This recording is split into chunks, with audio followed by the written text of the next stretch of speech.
Woj, thanks for joining us. And we might as well start this thing off just at the thick of the drama with Harden and the Rockets. So as it pertains to their game tomorrow against the Blazers, where do the Rockets stand with Harden?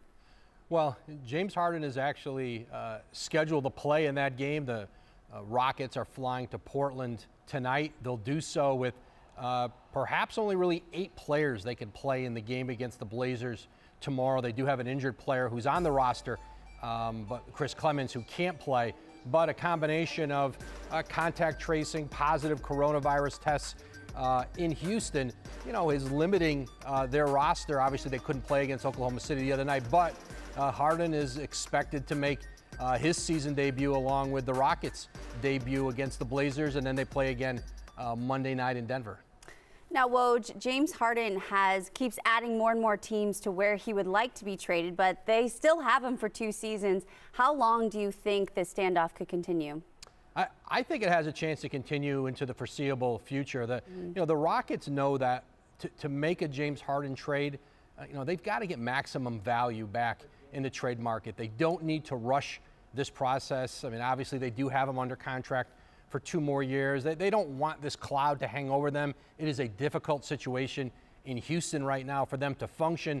But I think as an organization, they know that they can't do a bad deal. And right now, the deals that they see out there in the marketplace feel like they're not good enough. And I think they hope that those offers will improve. Listen, as teams get into the season and teams maybe they've overestimated the group they had, maybe they start to feel a little pressure to really dramatically improve their team.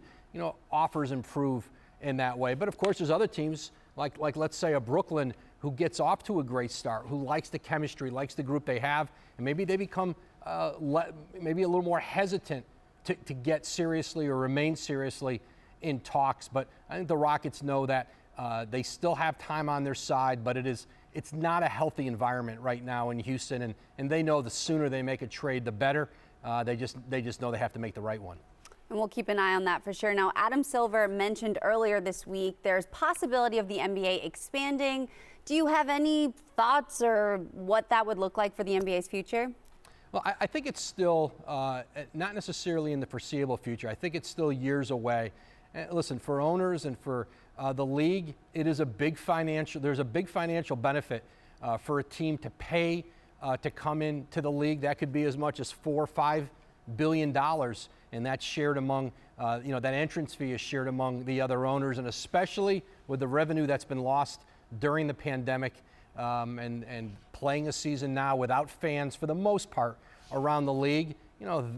That economic value certainly is impactful. And Seattle is a market that looms out there as a very formidable NBA city. It's got great tradition, history, and now has an arena situation in place that would allow them to play. And so certainly, I think you'll hear more talk and more enthusiasm from certainly the Seattle side and from Seattle about trying to get back in this league. But I still think, as Adam Silver said, and in talking to some owners around the league, this is not I don't think this is an imminent or a near-term addition to the league.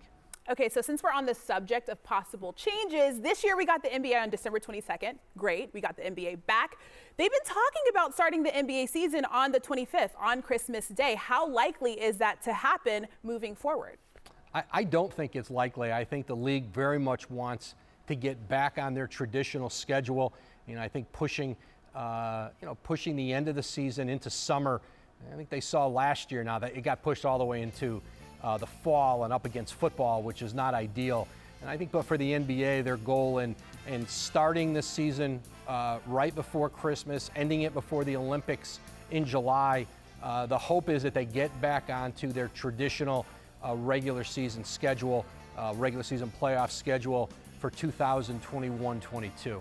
So, Woj, unsure what your best Christmas gift was today, but I would say ours is having you on Hoop Streams today. Thank you so much for joining us. Thanks for having me. Merry Christmas. Thanks for watching ESPN on YouTube. For live streaming sports and premium content, subscribe to ESPN+.